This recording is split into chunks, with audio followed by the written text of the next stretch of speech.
For years, the handshake that has greeted me every Sunday morning at church came from the man next to me. He's been a treasured prayer partner with this ministry for 15 years.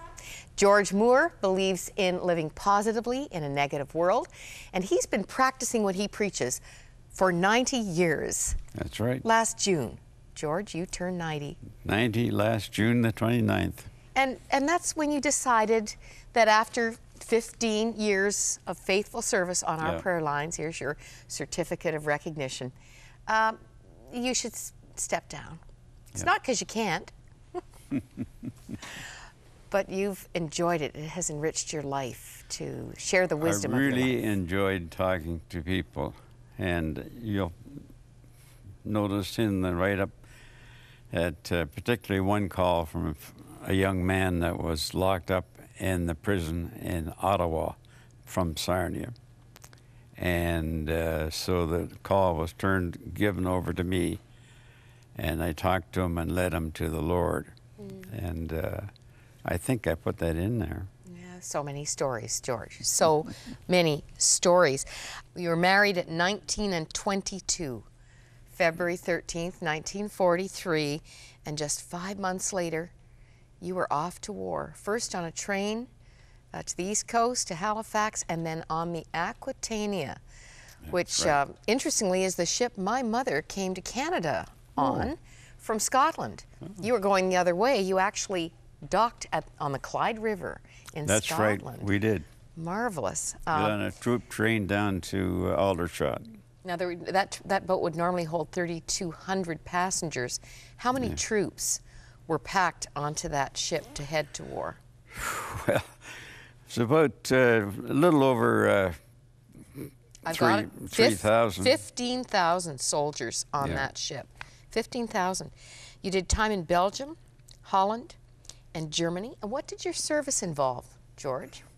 Mostly supplying to the troops, and that was my role. I wasn't really a frontline fighter, but I drove supplies up to the front line. So tell us what the medals are for, George. Oh, I can't. Let me give you a little fighting room here. And you pull those out where you can. There we are. My. Well, this is the star for serving in the Second World War.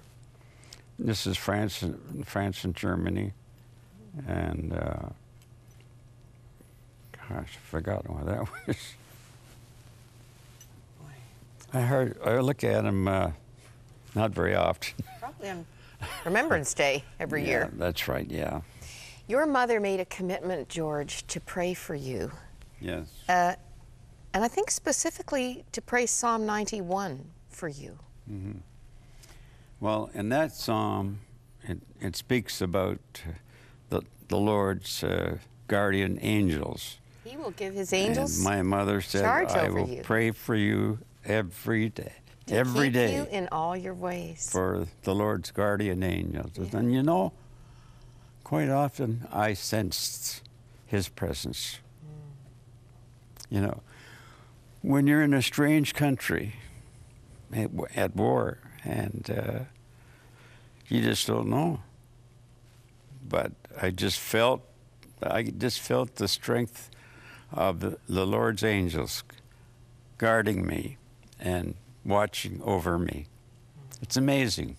We don't have time for your whole philosophy of life, but let's just hear a few of your pearls of wisdom for living a positive life in a negative world. Yeah. My life's motto, how to be positive in a negative world.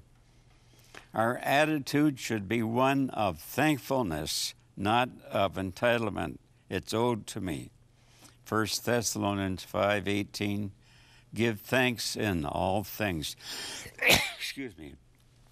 Live by faith in Jesus, God's Son, not by sight. Always know and believe that God loves you and will never, never abandon you.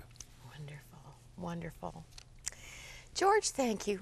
Thank you for coming and spending the time and I think it is very typical of your integrity that George didn't even abandon his greeting post without mentoring someone else to take his post. Miss that handshake, George. Okay.